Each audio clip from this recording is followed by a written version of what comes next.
Please join me in welcoming Ariel Paz, who will be talking about the turbulent decades from 1913 to 1923. Thank you.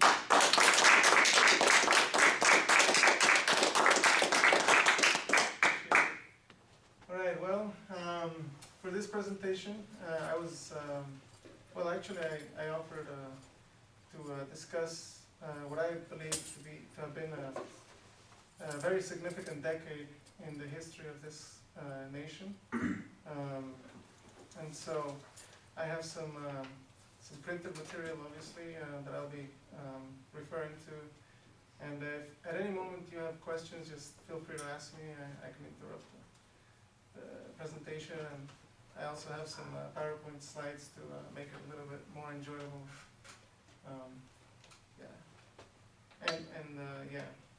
To explain the concepts a little better with graphics. All right, well, so the title of my presentation is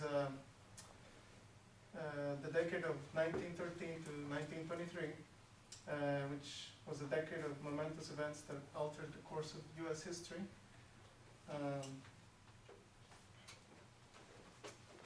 All right, and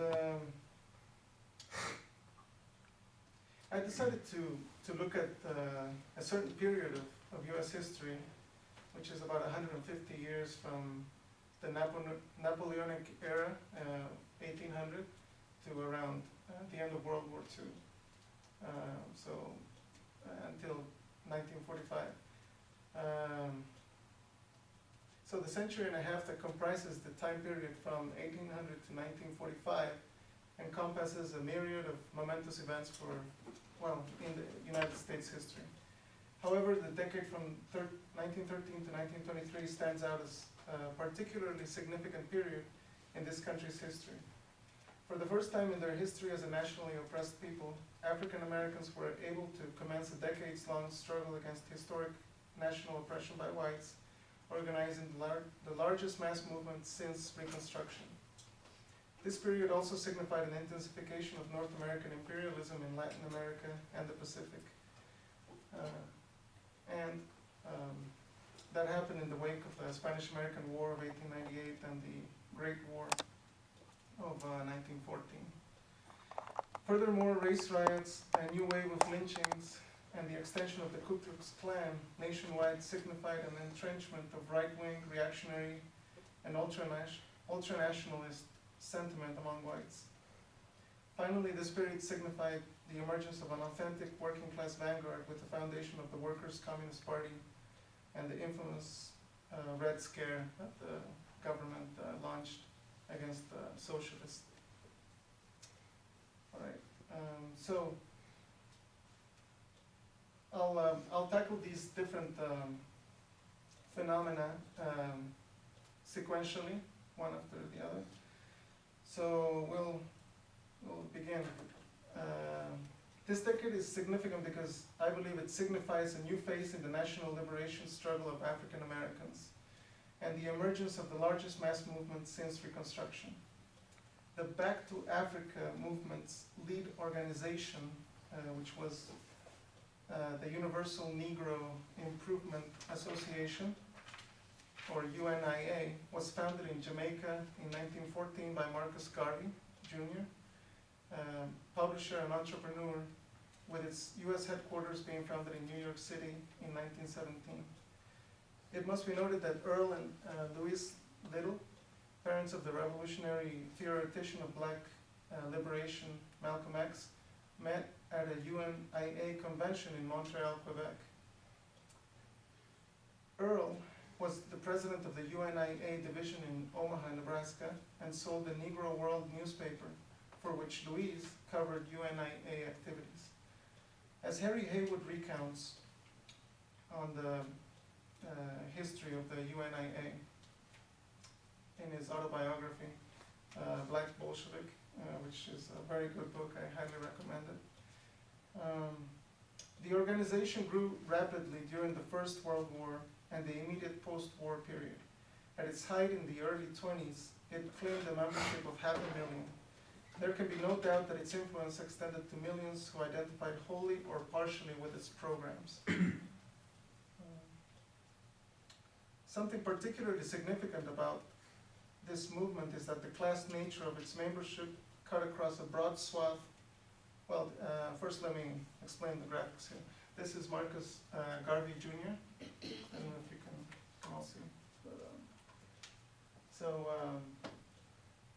yeah, he was a West Indian publisher and entrepreneur who founded this movement. We have him in his full garb on the right-hand side. And here we have a picture of the UNAA, most likely taken around 1917. Yeah. So I don't know. Am I blocking? Does everybody see? Okay. I don't want to be in the way, but all right. So yeah. Something particularly significant about this movement is that the class nature of its membership cut across a broad swath of social strata.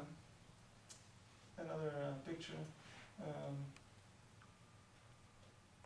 of the UNAA. I think this one was taken in New York. Yeah. So, all right, the class nature of the membership cut across a broad swath of social strata. As Haywood relates, Garvey's Zionistic message was beamed mainly to the submerged black peasantry, especially its uprooted vanguard, the new migrants in the North's industrial centers. These masses made up the rank and file, were embittered and disillusioned by racist terror and unemployment, and saw in Garvey's program the fulfillment of their yearnings for land and freedom to be guaranteed by a government of their own. Close quote. Yet their different class interests were just as varied, given that, quote unquote, Garveyism was the trend of a section of the ghetto lower middle classes, small businessmen, shopkeepers, property holders, who were pushed to the wall, ruined or threatened with ruin by the ravages of the post-war crisis, as were the frustrated and unemployed black intelligentsia, who were professionals, doctors, lawyers, storefront preachers, and poverty-stricken students. So, as we can see here, class nature included black landless peasantry, mainly in the rural South or Black Belt, former sharecropper migrants to the industrial North, who become the new proletariat, ghetto lower middle class, like small businessmen, shopkeepers, property holders, and black intelligentsia, professionals, doctors, lawyers, etc., etc. I have a question. Sure. I don't know if I understood you correctly, but it sounded to me that you would set apart the types of lynchings that occurred in this particular era from the lynchings in general. Why are you using different adjectives? I'm not sure I understand the question. You're referring to the lynchings? The lynchings of the UNIA members. Are you Oh, saying no. they were peculiar? No, I haven't, no, maybe that was a I misunderstanding. misunderstood you. Yeah, sorry. That's okay. Yeah. Yeah, no, that was just one of the phenomena that I'm going to discuss in this lecture, which was the wave of lynchings and the extension of the Ku Klux Klan. But the first part is about the Back to Africa movement, which is separate from that.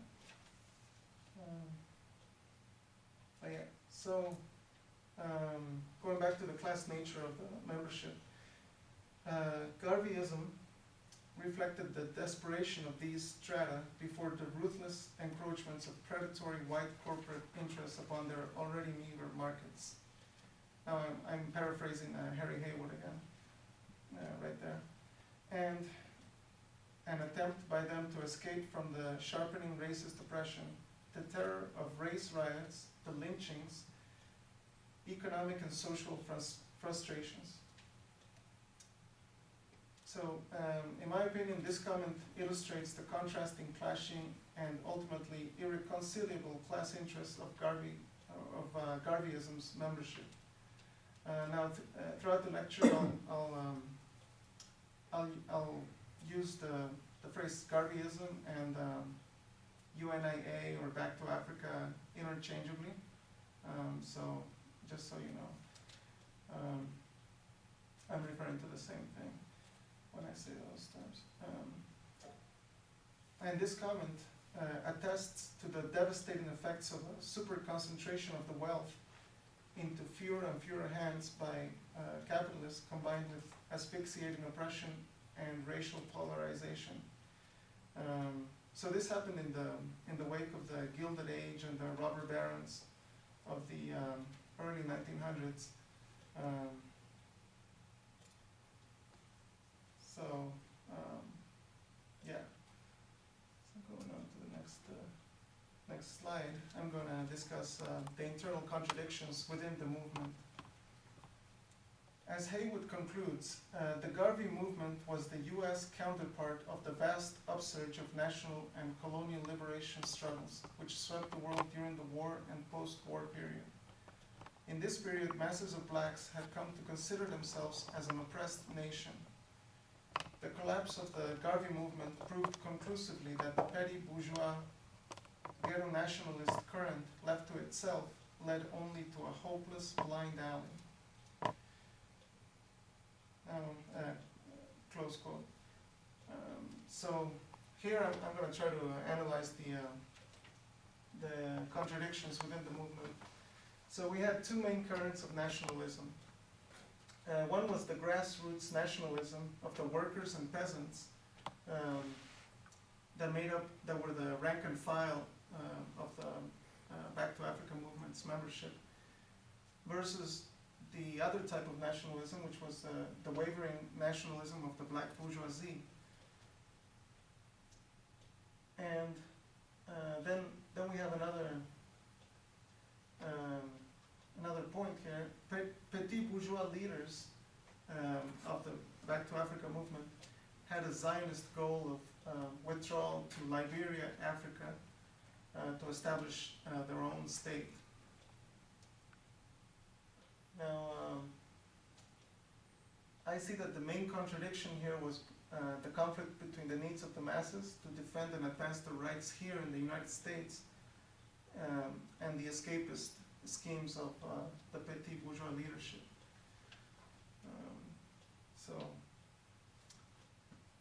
Do you know why they would prefer more the northern part of Africa instead of the southern horn? Not exactly sure, but I think it was because there was a previous history of the United States colonizing Liberia, whereas South Africa was more dominated by the Europeans, like the British and the Germans and the Dutch.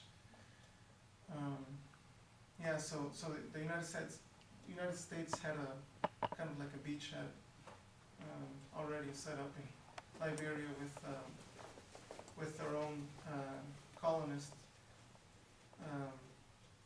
since about the period of the Civil War, or right before the Civil War, 1850s. So yeah, that's probably why. Continuing here with the analysis. To make matters worse for the Back to Africa movement's original goals of colonizing the Republic of Liberia with New World blacks, so blacks who were going to migrate from here to there, writes a historian named M.B. Akpan. And I'm paraphrasing him. The Liberian leaders ultimately abandoned the colonization project when they discovered that Garvey intended to better the condition of Liberia's indigenous African peoples and to stop their exploitation and oppression by the Americo-Liberian ruling class. So these were the colonists who had set up following the the establishment of a U.S. colony in Liberia in the mid-1800s, close quote. So this comment reflects differing views by some historians about Garvey's ultimate intentions. However, as Haywood argues, and I agree with Haywood about this, Garvey's emphasis on these fantastic schemes reflected his resolution of the conflict in favor of business interests and against the interests of the masses. Marcus Garvey was definitely petit bourgeois, but yeah, his ultimate intentions, I think, were to be in favor of the petit bourgeoisie, not in favor of the masses and the rank and file membership, in my opinion. So, therefore, the Garvey movement helps add to the significance of this decade because although it ultimately succumbs to internal class contradictions that were exacerbated and poorly handled by the petit bourgeois leadership, it nonetheless reflects a grassroots mass movement, predominantly working class in nature, that temporarily mobilized millions of African Americans across a united class front toward bourgeois democratic empowerment. However, well, before I close this segment, I'm going to continue with the slides here. This is another picture of the UNIA membership. Not sure about the year, but most likely 1920. So the outcome of the movement was as follows. From 1921 forward, the racial business enterprises that were set up by the leaders, like the Black Star Line, which was a fleet of passenger ships that were meant to transport New World blacks to Africa, as well as the Negro Factories Corporation, suctioned the organizational resources that they had and most of their energy. So yeah, that kind of eroded their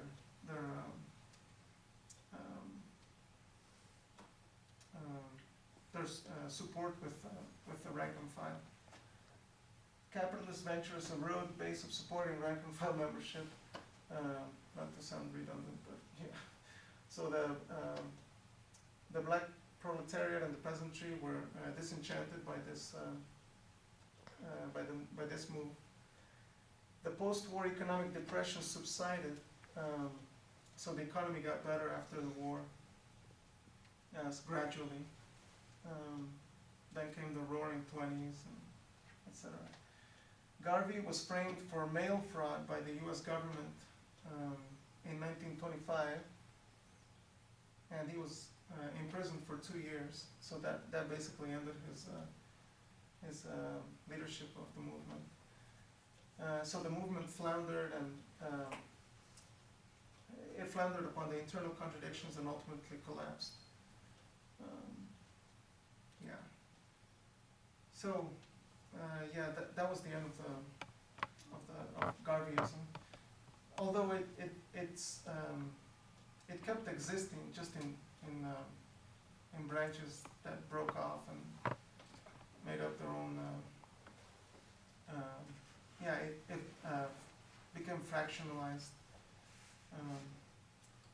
So in closing the segment, the plutocracy in power here in the United States had in mind starkly contrasting goals of continued national oppression for blacks and their own ambitions of a dominant global empire.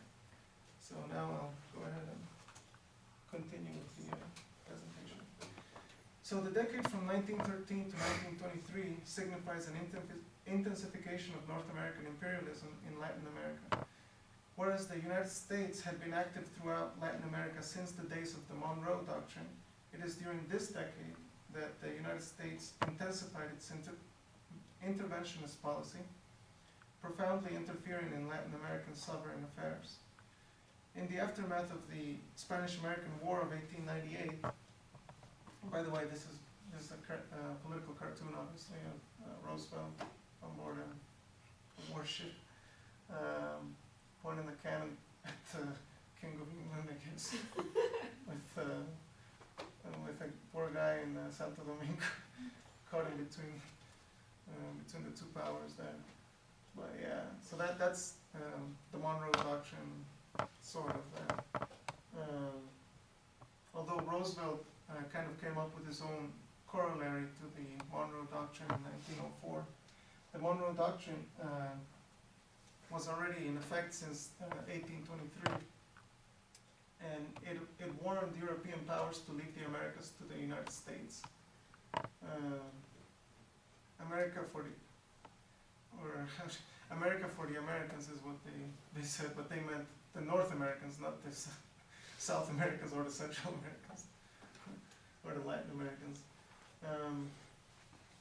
The Roosevelt corollary of 1904 justified preemptive intervention by the United States in Latin American affairs. The Spanish-American War of 1898 ended with the U.S. victorious over the feeble Spanish Empire, where the U.S. seized the Greater Antilles, which is Cuba, Puerto Rico, Dominican Republic, and Haiti, Philippine Islands, Guam, and Hawaii was also annexed in that same year by the United States. So yeah, as I just stated, in the aftermath of the Spanish-American War of 1898, the U.S. had seized Cuba, Puerto Rico, Philippines, Guam, and other colonies from Spain. As Eric Geisler comments in his book Devil Dog Diplomacy and the Abandonment of Military Tradition, United States Foreign Policy in Central America and the Caribbean, from 1915 to 1934. During this time, North Americans cast their eyes on foreign shores, seeking new fields to cultivate the seeds of democracy and from which to reap the fruits of continued national expansion. Americans dutifully assumed their responsibilities as guardian of democracy in the Western Hemisphere and exercised their manifest right to influence and shape the Americas, close quote. This comment illustrates the nascent imperialist role that the United States now played in Latin America. So by nascent, I mean that it's just being born, it's just coming to be. The reasoning for this being that as a result of international events, such as the Spanish-American War and the First World War, the latter being waged between rival Old World imperialists, which is England and Germany, the US ruling class realized that it needed to aggressively propagate capitalistic democracy abroad, while simultaneously acquiring new markets to exploit and to plunder, but under the guise of a protectorate rule. So yeah, here I'll go ahead and point out that between 1900 and 1930, there were 28 interventions in Latin America by the United States. And also the Filipino-American War, which was waged by the Philippine masses against U.S. occupation of their land. From 1899, through 1913, although officially it was only from 1899 until 1903, I believe. Still, there were still battles going on through 1913, and the U.S. kept waging war on the Filipinos until that year. Over 400,000 insurgents, which is how the U.S. referred to the resistance in the Philippines, and 1 million civilians were killed through war, famine, and basic infrastructural collapse due to the bombardment by the U.S. yeah, and all the war operations. Yeah. So, yeah, it's pretty. Just out of curiosity, the islands, the American Samoa, I know that one of the islands falls under America and the other one doesn't. Would you know why they were both not attractive for the? Not exactly sure about that one. Yeah, yeah, I didn't actually do much research on when American Samoa actually became U.S. colony, but yeah. You're referring to Tonga or? There's I forget the name, but I know that there are two Samoan islands, and there's one that you can travel to and you're still considered to be in the U.S. But for example, in my case, if I went to the other, I would have technically deported myself because it's considered a separate part of the U.S. Okay. And I'm just Yeah. interested in the history. I understand it might have nothing to do with you. Yeah, I think that's Western Samoa, and the other one is Yes. American Samoa. Uh-huh. Yeah, not too sure about that. Yeah. So. Yeah. So this is another political cartoon of the period, depicting the Monroe Doctrine with the Europeans on this side, and like 12 U.S. warships spelling out Monroe Doctrine side by side. So I think this is the German or Austro-Hungarian. That's a British. Then I think that is a French, some sort. I don't know. Old European powers. All right. So this is one of my favorite graphics because even though it's in French, it actually is very informative about the extent of U.S. Imperialism in Latin America. So, as you can see here, prior to this period, the United States had already captured territories from Spain in California, Arizona, well, from Mexico actually, because Mexico had already become independent from the Spaniards. But yeah, so these, let's see, Texas, New Mexico, Arizona, California were annexed by the United States between 1848 and 1853. Then the territories that we see here that are just with diagonal bars across is the territory that was captured by the revolutionaries in the Mexican Revolution of 1911 through 1920. So as you can see, they almost captured the entire Mexican territory and would have been successful had it not been for the U.S. intervention in a couple of occasions. In 1914,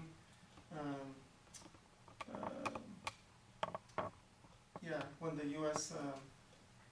Invaded Veracruz, which is right here, and from 1914 through 1917, Tampico and Veracruz were attacked by the United States.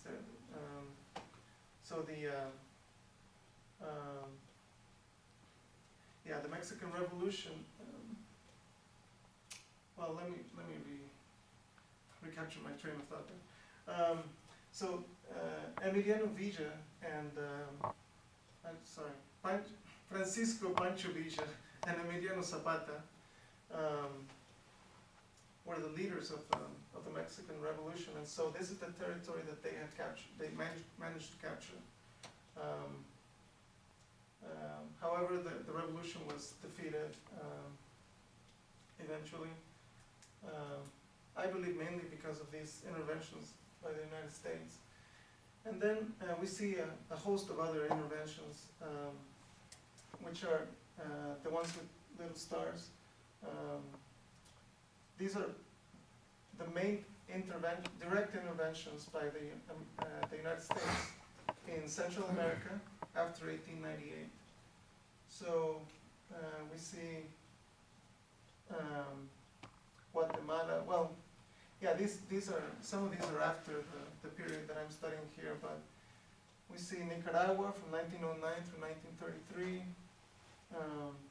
Panama, obviously, from 1903 to 1914.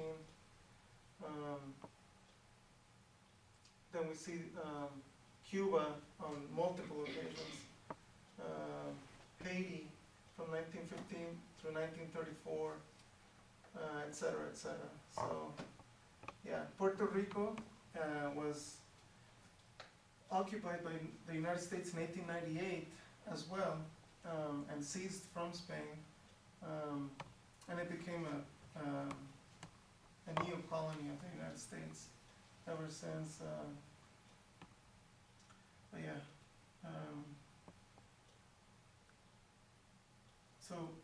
continuing. As the Russian revolutionary V.I. Lenin wrote in August 1917, and I'm paraphrasing, the predatory war of 1914 through 1917 for the domination of the world by England or Germany, for the division of the spoils, has brought the swallowing up of all the forces of society by the rapacious state power nearer to a complete catastrophe. So this is Lenin in State and Revolution, which is one of his most famous works. This comment emphasizes the predatory nature of the main state actors in World War I, and how this massively destructive struggle by rival states nearly collapsed their societies. Other historians allude to the United States' nascent imperialist role by commenting that, quote, the U.S. eventually intervened with military force on 28 occasions between 1900 and 1930. Essentially, we're talking about one major intervention every single year on average. Eric Geisler reinforces this point by adding, political turmoil in Nicaragua precipitated the landing of Marines in 1909 and 1912. Many of these same troops would later establish a temporary military government in Veracruz in 1914, which is what I just mentioned during the Mexican Revolution. The United States would also impose customs receiverships in Nicaragua, Haiti, and the Dominican Republic. Beginning in 1912, the U.S. Navy's Special Service Squadron would repeatedly return to the coast of Nicaragua to land Marines and enforce a two-decade U.S. protectorate, as in Cuba through 1933. Washington would also dispatch naval and marine forces to establish a formal military government and occupation of the Dominican Republic from 1916 through 1924. Moreover, with the landing of Marines in Port-au-Prince on July 28, 1915, which is, right here. This is Haiti, and this is Dominican Republic. The United States ushered in a military occupation of Haiti that would last for nearly 20 years. Close quote. This comment emphasizes the depth that United States imperialism reached in Latin America, and specific instances of flagrant violations of Latin American sovereignty and self-determination principles. Thus, U.S. interventionism in Latin America increased to imperialist proportions during this era, which foreshadowed United States-Latin American relations throughout the 20th century. The interventionism of the United States during this era is significant because it set a standard for U.S. foreign policy in Latin America. Some scholars argue that this was a particularly detrimental foreign policy that wreaked havoc on Latin American states. Noam Chomsky asserts that, quote, the United States has been tormenting Central America and the Caribbean for well over a century, generally in alleged defense against outside threats. In the late 1920s, the Marines invaded Nicaragua in defense against the Bolshevik threat of Mexico. Woodrow Wilson, the revered apostle of self-determination, invaded Mexico and sent his warriors to Haiti and the Dominican Republic, where they blocked constitutional government, reinstated virtual slavery, tortured, murdered, and destroyed leaving a legacy of misery that remains until today. Evidently, there could be no Bolshevik threat at the time, so the United States claimed to be defending itself against the Huns, which is the Germans. Close quote. This comment highlights the criminal unilateral nature of U.S. interventionism in Latin America. This decade embodies one of the foundational principles in the United States foreign policy towards Latin America. In the end, this decade reveals the creation and implementation of a neo-colonial foreign relations policy between the United States and Latin America with the passage of the Roosevelt Corollary to the Monroe Doctrine in 1904,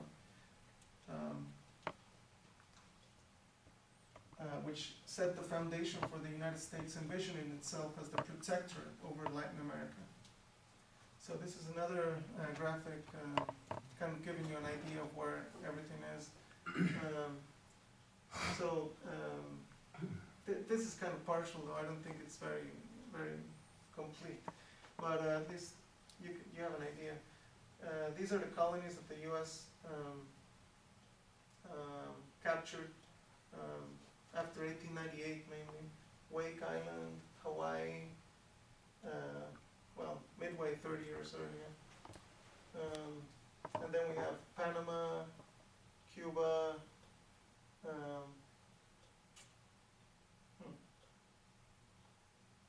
well, yeah.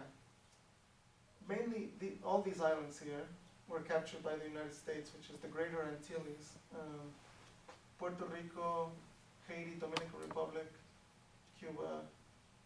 Now the ones in green are Spain, and then we have the Philippines way over here, and Guam right there. So we're talking about a pretty vast space, covering from East Asia all the way to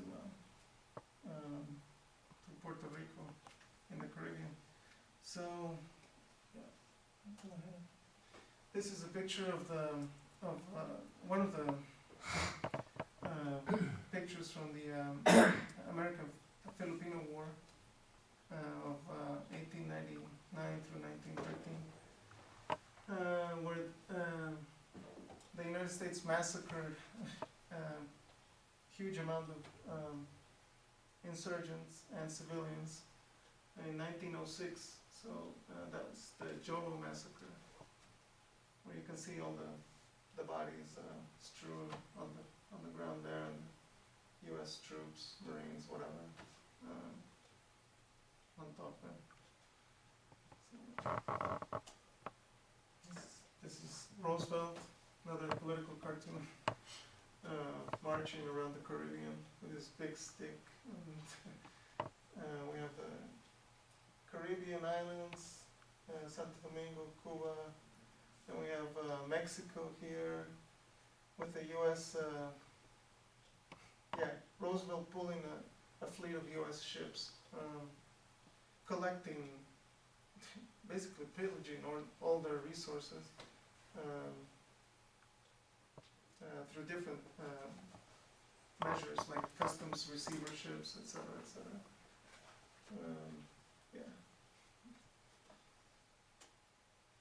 Okay, and this is another graphic kind of giving you an idea of the extent of the interventions that the U.S. carried out from 1895 through the 1930s. In Cuba, I'll go ahead and point this out because it's very important, I think. The U.S. occupied the island from 1898 through 1902, and then from 1906 through 1909, and then in 1912, and then from 1917 through 1922. And then we had the U.S. Legislating something called the Platt Amendment, which is, I don't really have an exact definition of what all it did, but basically it gave the United States the power to intervene in Cuban economy and sovereign affairs for a long amount of time. So that was in effect from 1901 through 1934, and that period is exactly when the U.S. Established Guantanamo Bay military base in Cuban territory. So basically, they annexed Cuban territory and made it U.S. territory through an agreement.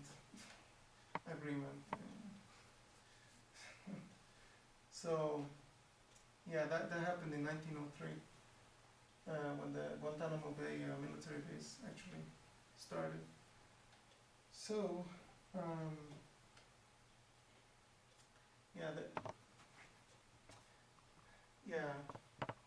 we have Nicaragua with the U.S. Occupying from 1909 through 1910, then from 1912 through 1925, then from 1927 through 1933. Panama with the U.S. supporting the Panamanian revolt against Colombia, because they used to be one country. It used to be part of Colombia. And then the U.S. intervened and caused Panama to secede from Colombia so that they would gain control over the Panama Isthmus, or the Panama Canal, which would be built in the following years, completed in 1914. Then we see that the U.S. Virgin Islands were bought from Denmark in 1917.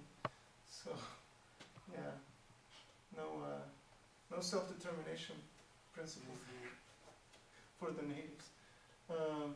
Dominican Republic, occupied from 1916 through 1924. Haiti, occupied from 15 through 1934.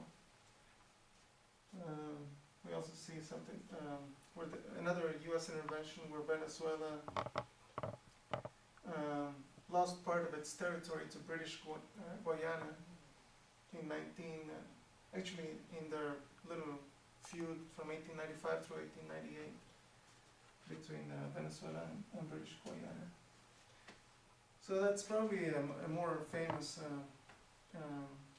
graphic of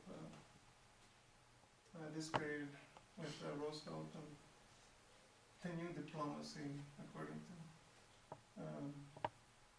cartoonists at the time. Where the U.S. becomes the new policeman of the world. All right, and in this slide, basically you see what I just covered there. Yeah, I'll let it speak for itself.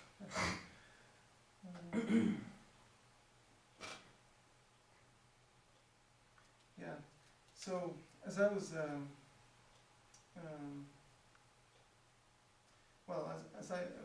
I'll continue where I left off. This imperialist mentality continues to this day, which is the U.S. envisioning itself as the protectorate over Latin America. A specific example where tensions have been particularly strained between the U.S. and Latin America was the Mexican Revolution of 1910 to 1920. Some theorists have argued that the U.S.'s involvement in World War I, and specifically the tense U.S.-Mexico foreign relations at the time, were the precursors to a future war for empire. Lenin asserts that, on the question of America entering the First World War, I shall say this: American multimillionaires are making ready to subdue Mexico and will inevitably come to war with Japan over a carve-up of the Pacific. This war has been brewing for several decades.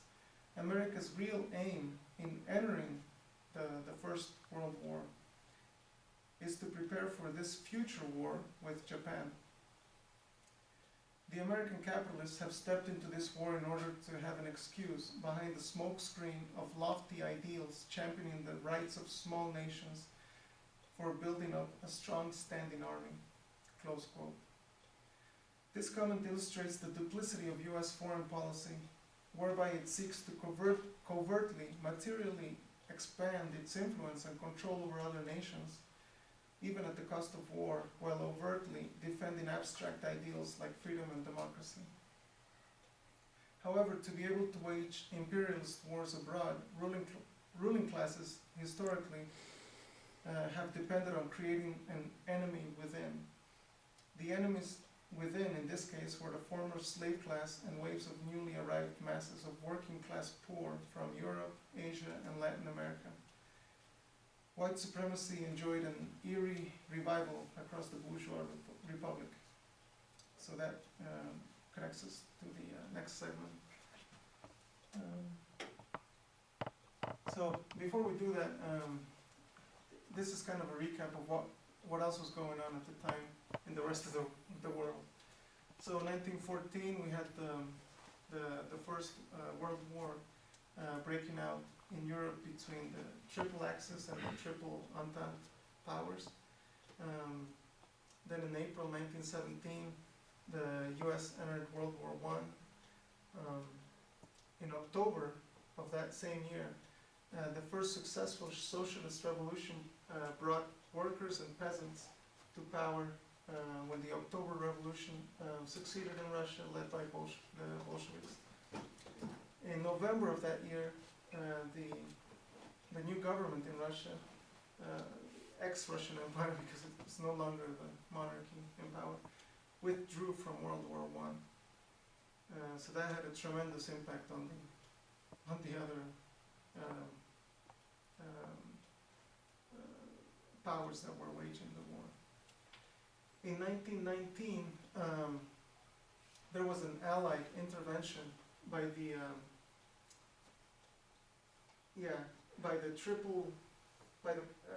United States and 13 other countries against the new Soviet government. So they were allied with the White Army and the people who wanted to restore the Tsar, the Tsarist dynasty in Russia, or the monarchy. That didn't work out so well for them. There was a civil war from 1918 through 1922 in Russia, as its bourgeoisie desperately reacted to the new socialist government. So that's why the Allies, like the Europeans, the ones that, let's see, yeah, it was a bunch of countries, 14 countries, including the U.S., that made war on the new government in Russia.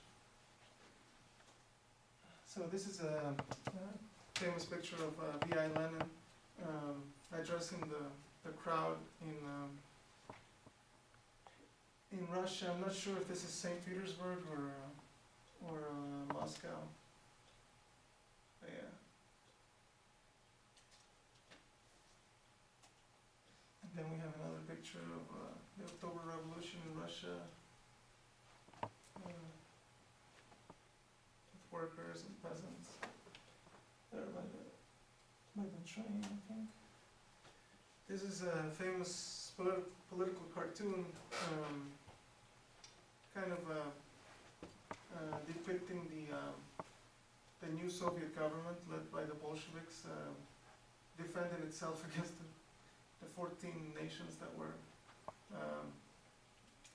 fighting against it after the Bolshevik Revolution of 1917 in October.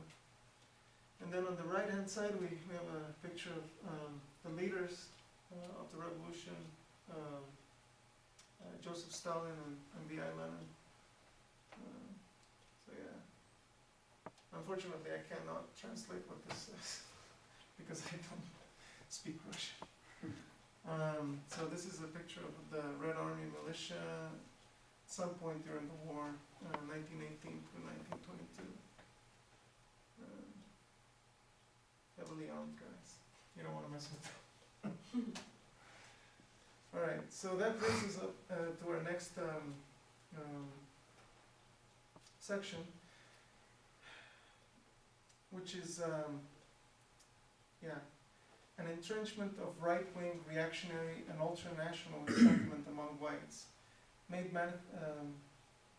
which was made manifest in the race riots, a new wave of lynchings, and the extension of the Ku Klux Klan nationwide. In the 3 decades before World War I, millions of mostly Southern and Eastern European people flocked to the United States. German immigrants, in particular, had been able to open up German language newspapers in cities like Cincinnati, St. Louis, and Milwaukee. So that's kind of one of my points there on the slide. Where public school was also taught in German. Now a lot of people don't know that. That's a little known fact about those cities. As Chicago native and longtime union organizer Thomas Burke notes, these immigration waves and the appearance of Garveyism as a form of dual black nationalism had a disquieting, sobering effect on the U.S. bourgeoisie, which is the ruling class here, which responded by organizing American white nationalism in the form of the Ku Klux Klan and other racist groups. So yeah, go ahead and move on. Oops. Okay, this is another picture of the period, which was the Red Summer of 1919. Yeah. So as I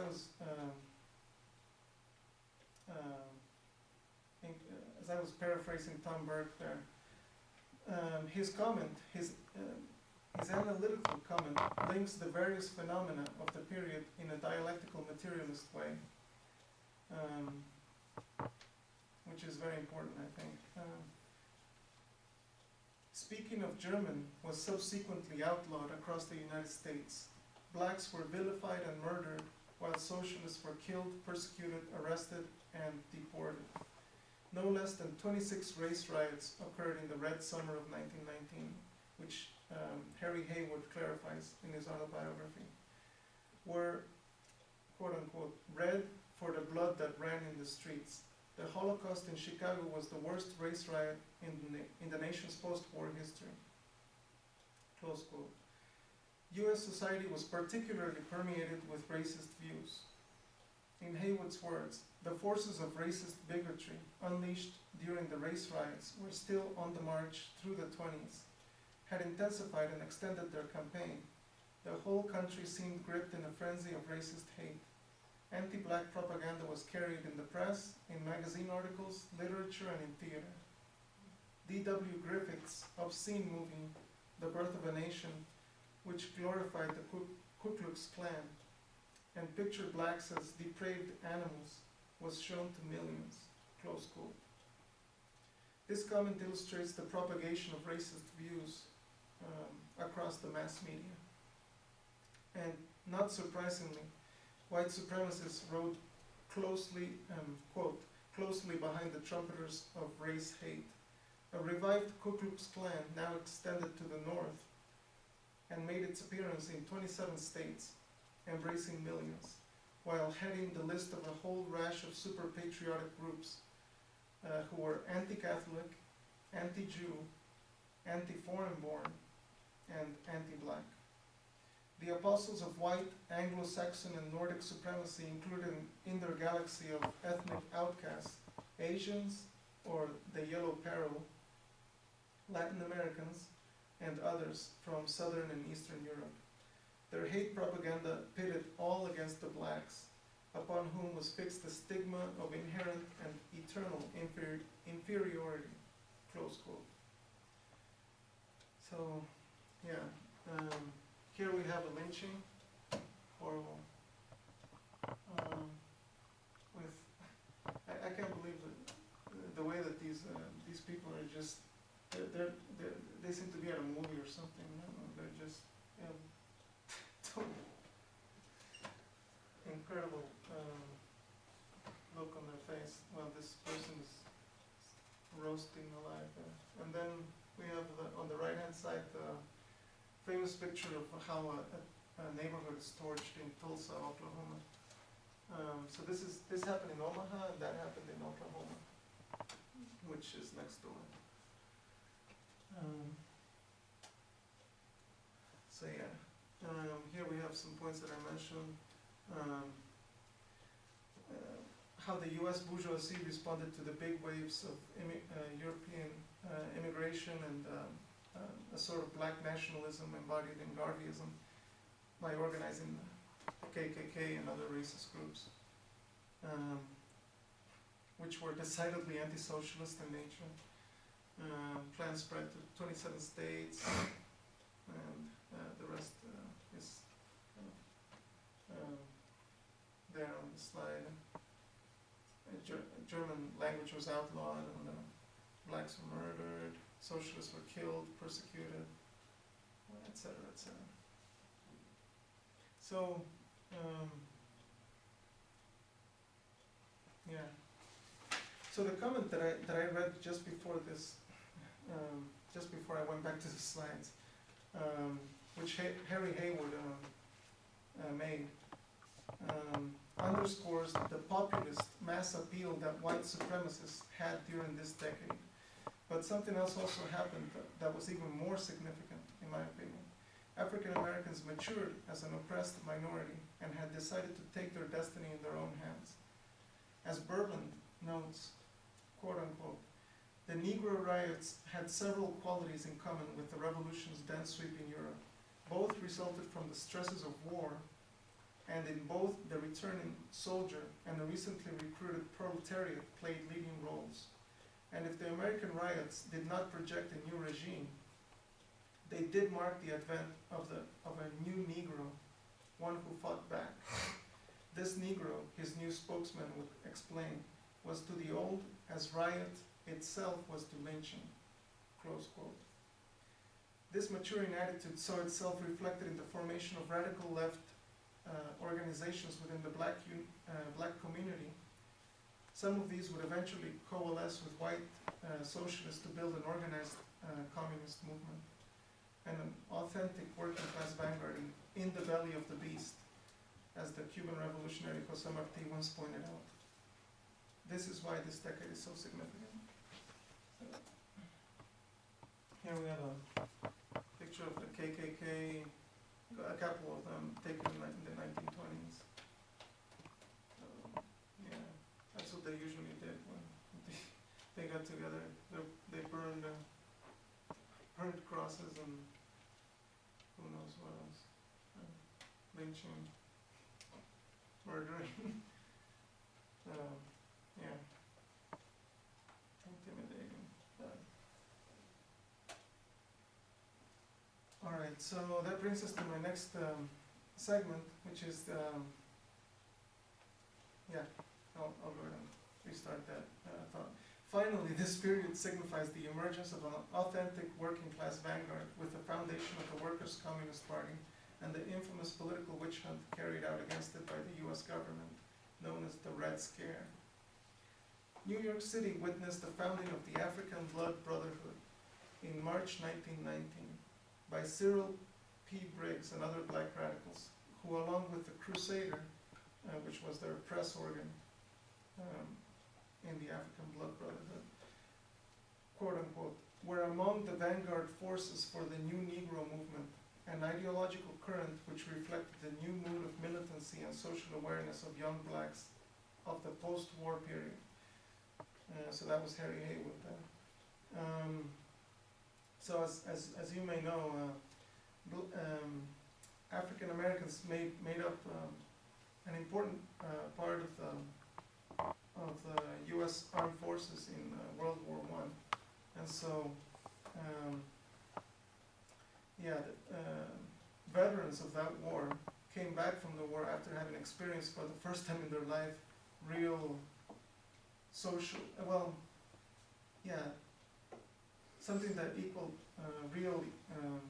that signified real social equality in Europe, where blacks had much more freedom and social equality than they did here in the United States.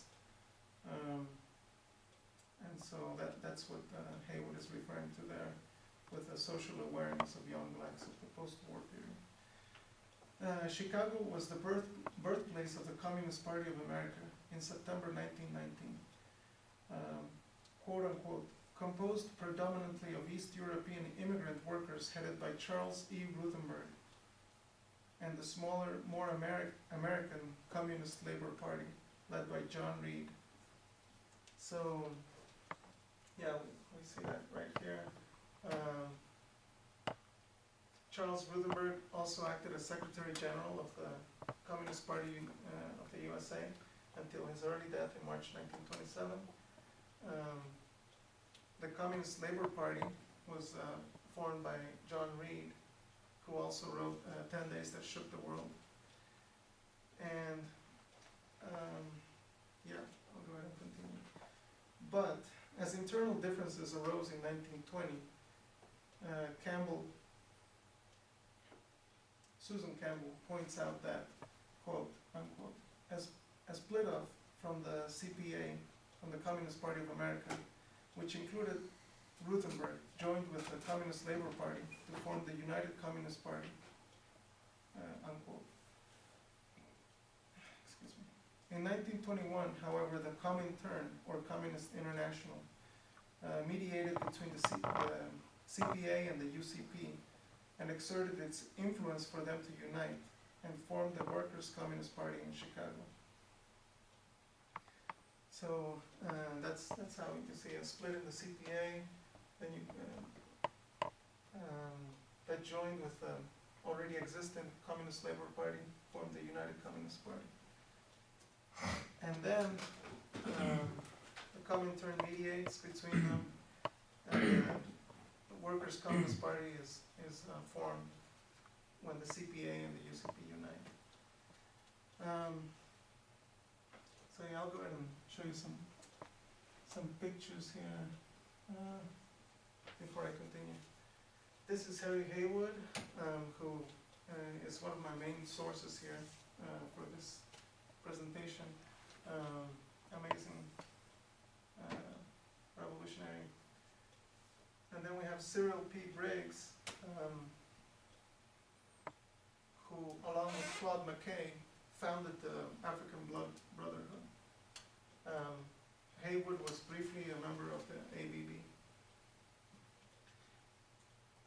This is one of their flyers that they passed out during this period, recruiting people to their organization. So you can see that they were responding to the massive persecution of blacks in the U.S. by racists in the KKK and other groups. Yeah. So yeah.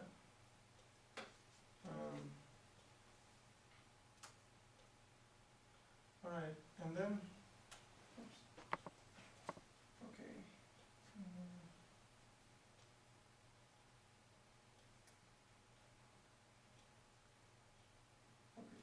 So, Northern European immigrants also had a major impact in the formation of the U.S. Communist Party. As Harry Haywood notes, the famous Irish revolutionary Big Jim Larkin was a founding member of the U.S. Party and was a member of the executive committees of the Communist International and the Red International of Labor Unions, RILU, or Profintern. Close quote. So yeah, this was a famous Irish revolutionary. He was a dock worker, union organizer. He impacted the labor movement on 3 continents, in the North America, South America, and in Europe. So, yeah, very important guy. And at this same time, the TUEL, or Trade Union Education League, was formed by William Z. Foster. Well, it was formed and led by William Z. Foster and Jack Johnstone, who were also members of the U.S., the CPUSA. here we have pictures of Rutherford, John Reed, and Big Jim Larkin. So that's the Communist Party of America, the American Communist Labor Party, and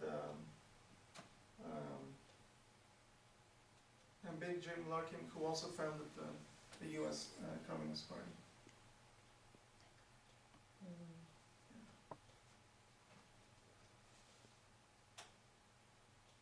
And then we have pictures of some slides with William Z. Foster and Jack Johnstone on the right. So, yeah.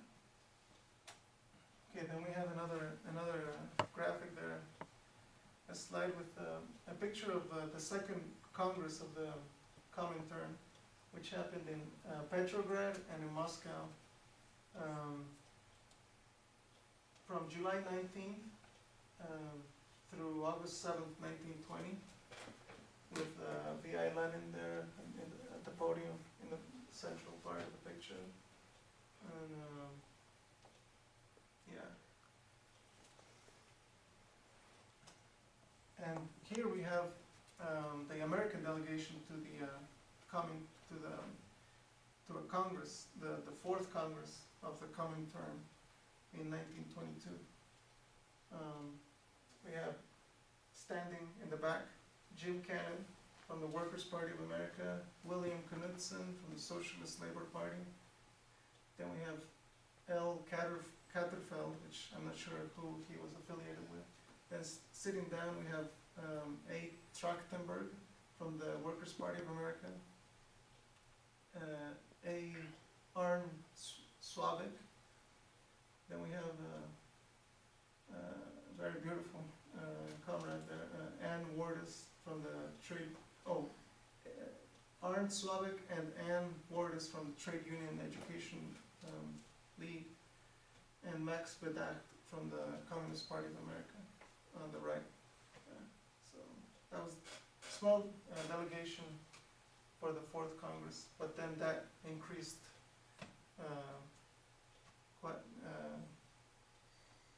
quite a lot for the subsequent Congresses. So here we have some of the logos that were used by these organizations that formed the communist movement in the United States.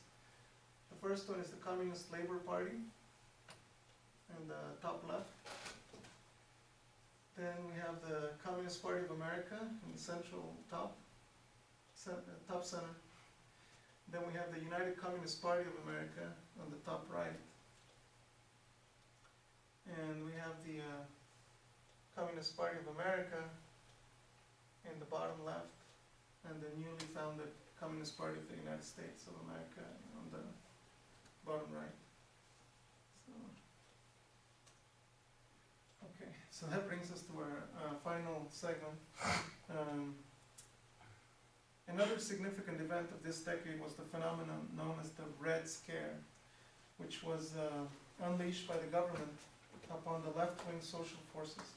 Some historians have argued that the methods utilized by the U.S. government in its systematic repression of the International Workers of the World, or IWW,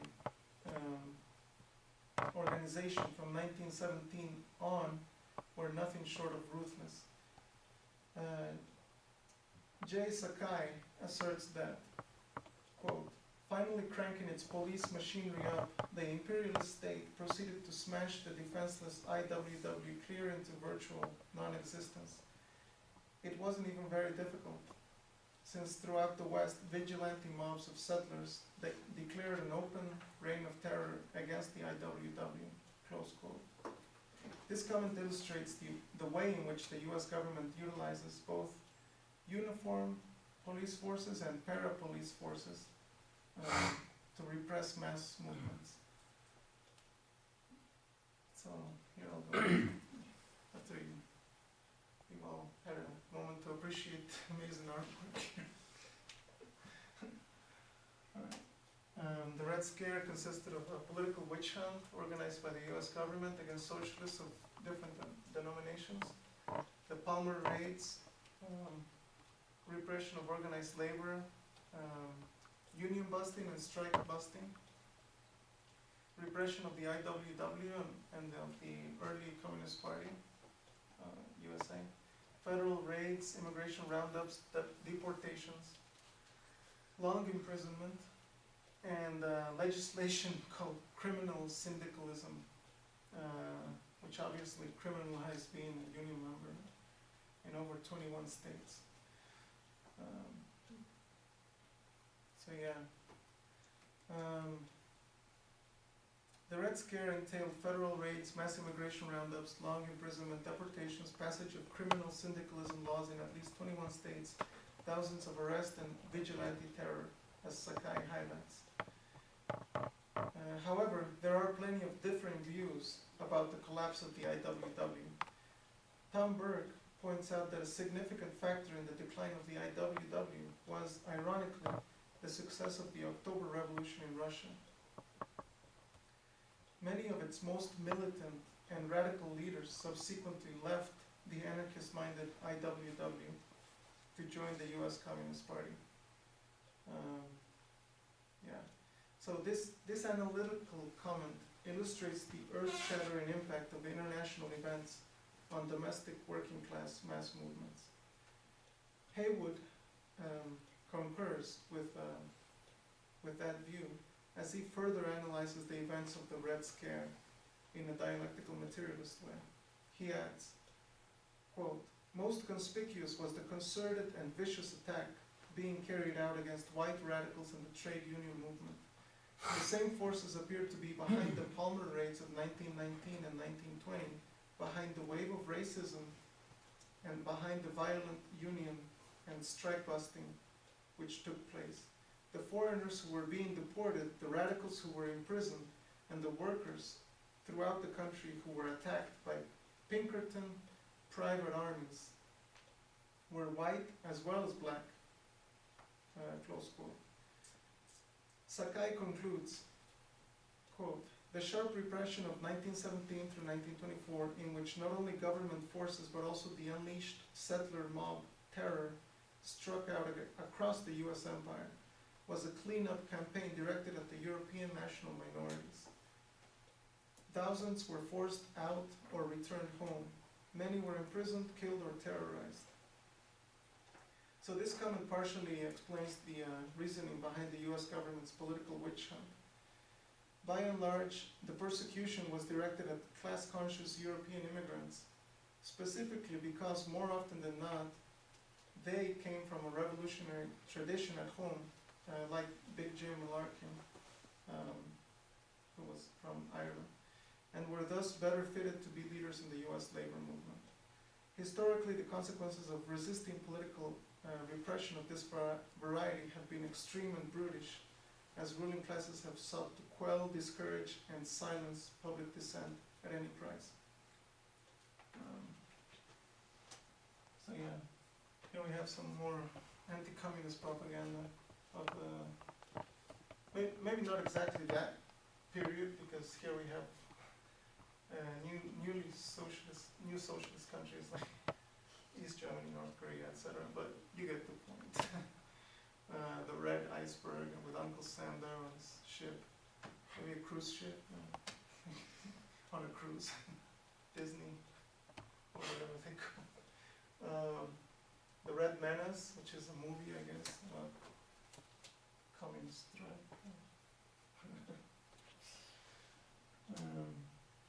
So here I have something that I thought would make you laugh a little bit, how the United States envisions the rest of them. Well, the Europeans. So here we have WikiLeaks in Iceland, we have St. Patrick in Ireland, obviously. Then we have Mommy, which is England. We have Spain, which is actually Mexico. We have Portugal, which is actually Brazil, according to most Americans. Then we have the French, who are smelly people.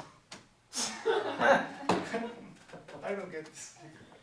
Then we have Italy, which is the Godfathers. Then we have Switzerland as cash. We have Austria as Apfelkuchen. I don't know what that means. Then we have Germany as dirty porn for some reason. Does all porn, dirty porn come from Germany? Oh, yeah. Yeah. Yes. I guess that makes sense now. Then we have Sodom in Netherlands, I guess. And we have chocolate, obviously, in Belgium. Then we have buffer zone, which is Germany, obviously Germany. Socialist Union in the Scandinavian countries there. Resident Evil, which is Yugoslavia. Democracy in Greece. Dracula in Romania. And in Turkey we have Thanksgiving meal. And then there's swimming pool. Yeah. Mediterranean is actually a swimming pool, a paid swimming pool for American tourists. Okay. And then we have commies in Russia. Yeah. So that's Did you mention Poland? Poland, Oh. Part of the buffer zone. part of the buffer zone. Okay. Yeah. Yeah, the buffer zone and the Latvian countries are part of the buffer zone too. Like the Baltic countries. Interesting. So yeah, this is another Red Scare propaganda shot with an American family in their bunker, I guess.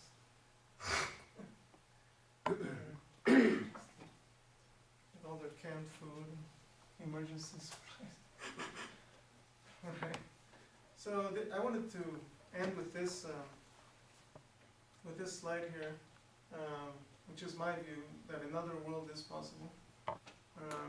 In capitalist America, you have the rich people,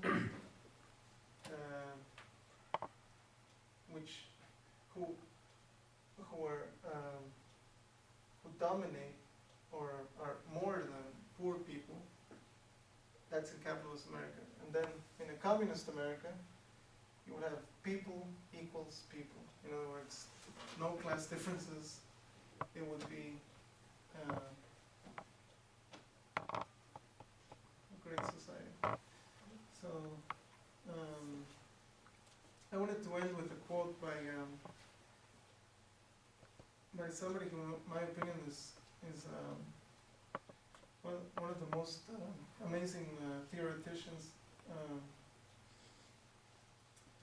But yeah, I'll go ahead and restart that thought.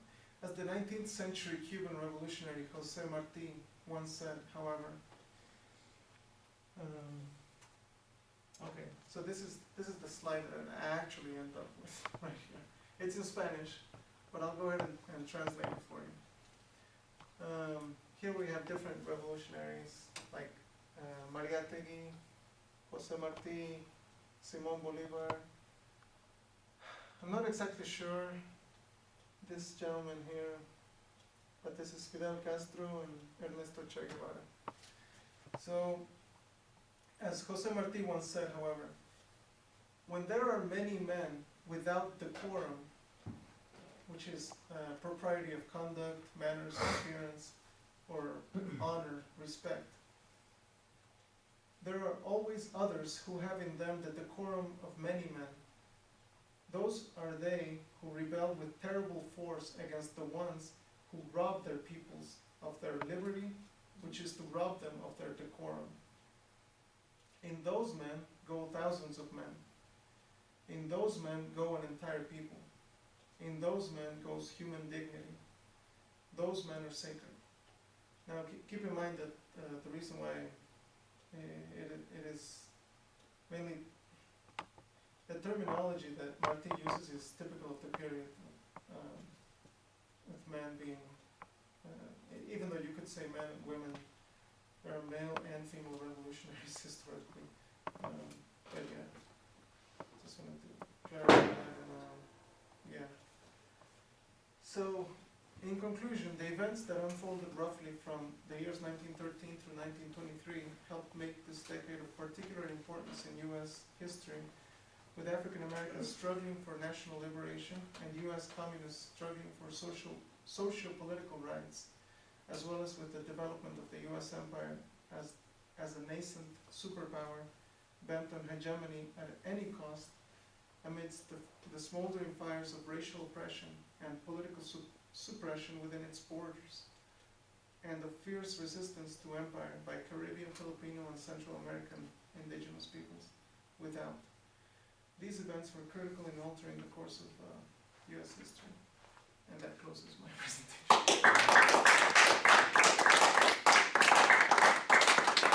Any questions?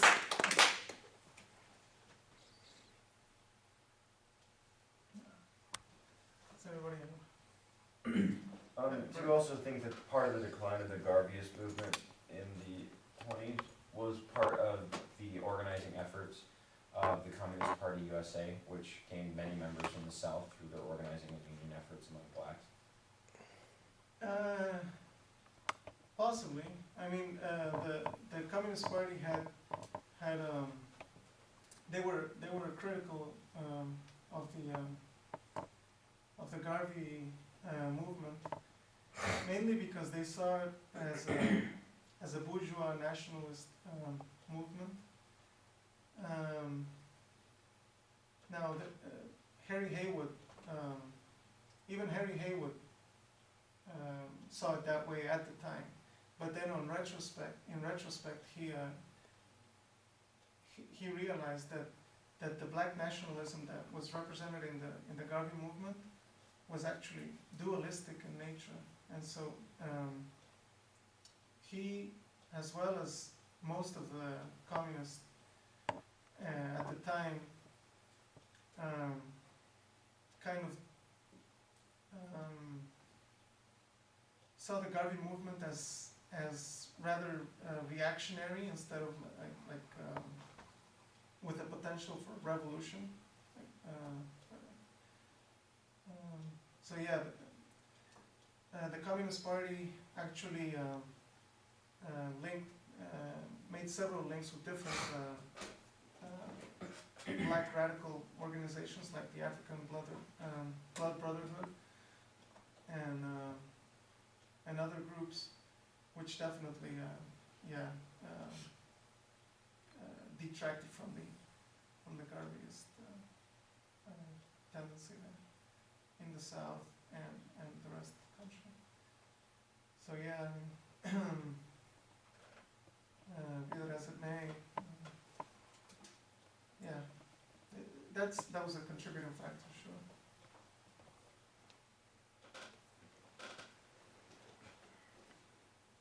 Any other questions, comments? Yeah, I have a question. How would you compare the sort of effects on the domination of different nationalities, both in and outside of the United States, between the transition to the Monroe Doctrine and what happened prior to that? I know that your presentation wasn't really focusing on the time prior to the Monroe Doctrine, but it seems to me like there's this attitude and the sentiment amongst people that there's like this prior to the Monroe Doctrine in which the United States was really just kind of keeping to himself and playing nice. Could you maybe comment on that? Okay, so let me see if I understand. The first part of your question was how it differed from before it came to be to how it developed. Yeah, I mean, like, what were the differences between the pre-Monroe Doctrine sorts of domination to the post, Okay. or to the Monroe Doctrine sort? Yeah, that's a good question. Yeah,